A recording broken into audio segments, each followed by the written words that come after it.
Bueno, vamos a ver ahora qué entendemos por disolución amortiguadora, reguladora o tampón.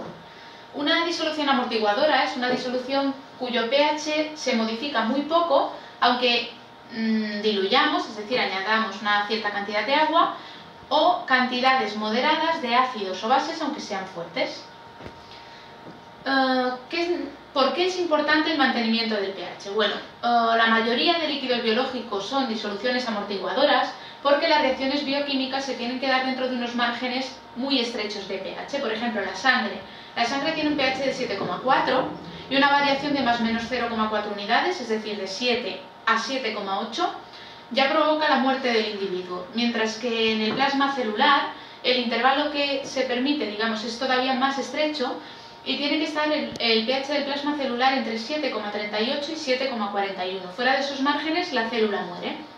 Entonces, claro, ¿cómo funciona una disolución amortiguadora? ¿Cómo es capaz de lograr que a pesar de que incluyamos un ácido o una base dentro de esa disolución, el pH se mantenga constante o prácticamente constante dentro de un valor? Bueno, una disolución amortiguadora estará formada o bien por un ácido débil y su base conjugada, o por una base débil y su ácido conjugado. Por ejemplo, el par acético, ácido acético, acetato sódico,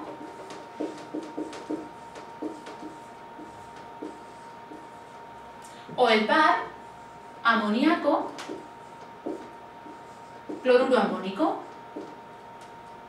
Estas serían normalmente en cantidades grandes, concentraciones relativamente elevadas de ambas especies, tendríamos una disolución tampón. ¿Cómo actúa una disolución tampón? ¿Cuál es su principio de actuación? Vamos a considerarle el ejemplo 1, el del ácido acético acetato. Bueno, si nosotros disolvemos ácido acético y acetato en agua, sabemos que se va a producir el siguiente equilibrio.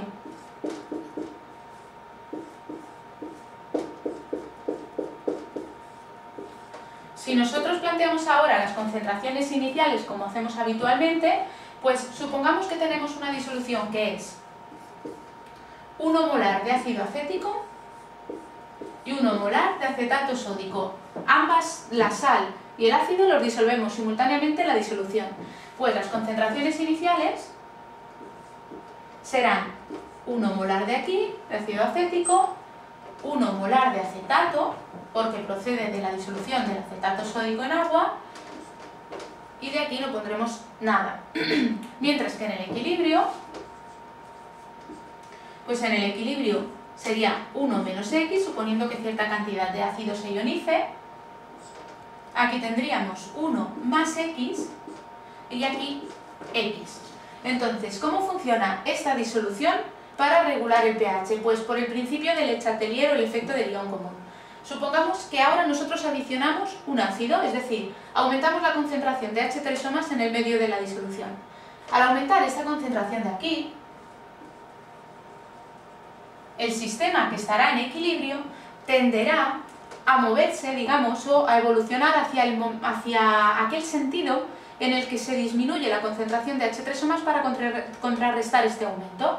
Entonces, al aumentar esta concentración, se va a desplazar el equilibrio hacia la izquierda, es decir, hacia la especie ácida sin ionizar. Y entonces este aumento de concentración se ha regulado y ha vuelto la concentración a los valores iniciales. En cambio, si nosotros ahora añadimos cierta cantidad de base, es decir, de iones OH-, esos iones OH- se pueden neutralizar con el H3O+ y hacer que esta concentración de aquí disminuya. Al disminuir esta concentración, nuevamente por el principio del Le Chatelier y el efecto del ion común, el sistema va a evolucionar en el sentido en el que esta concentración vuelve a aumentar, para volver a las concentraciones de H3O+ que tenían el equilibrio. De forma que, en el caso de que añadamos una base, el equilibrio se va a desplazar hacia la derecha, es decir, hacia la especie ionizada del ácido. De esta forma se hace como una balanza que consigue regular el pH, es decir, mantener esta concentración de aquí constante y por tanto pH también constante, manteniendo esta concentración. Bueno, cuando nosotros tengamos que hacer un ejercicio numérico, de cálculo numérico, de disoluciones tampón podemos plantearlo de esta forma, como un equilibrio normal, pero también existe una ecuación que es la llamada ecuación de Henderson-Hasselbalch.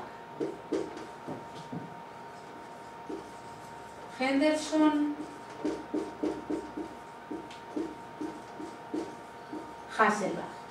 Esta ecuación consiste simplemente en despejar la concentración de H3O+ de la expresión de la constante de acidez y luego tomar logaritmos negativos en ambos lados. Es decir, recordemos que la constante de acidez de un ácido genérico HA es concentración de la especie A- por concentración de H3O+ partido concentración de HA. Esto procede del equilibrio HA más agua para dar A- más H3O+. Bueno, una vez planteada esta constante de acidez, vamos a despejar la concentración de H3O+ de la ecuación, pasando este término aquí multiplicando y este aquí dividiendo. Por tanto, la concentración de H3O+ será igual a la constante de acidez K sub A por la concentración de HA dividido la concentración de A-. Si ahora, como decía antes, tomamos logaritmos negativos en esta expresión en cada lado, tendríamos menos logaritmo de la concentración de H3O+ igual a menos logaritmo de todo esto, que como es un producto lo podemos poner como menos logaritmo de K sub A menos logaritmo de la concentración de HA entre la concentración de A-.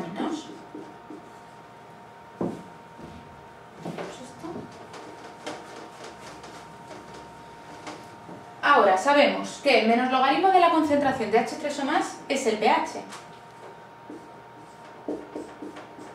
Menos logaritmo de la constante de acidez es el pK sub A de la constante.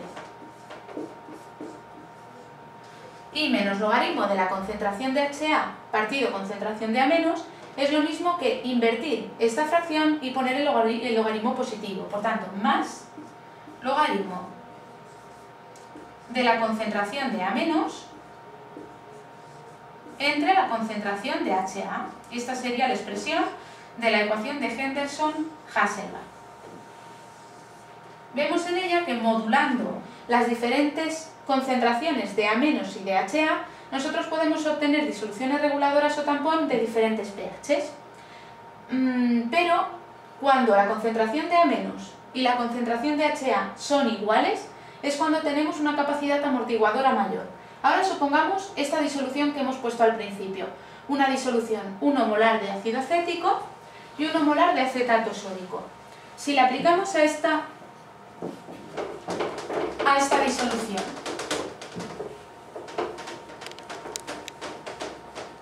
la ecuación, diríamos que el pH de la disolución reguladora, formada disolviendo esto, sería igual al pK sub A del ácido acético, esto sería del ácido acético,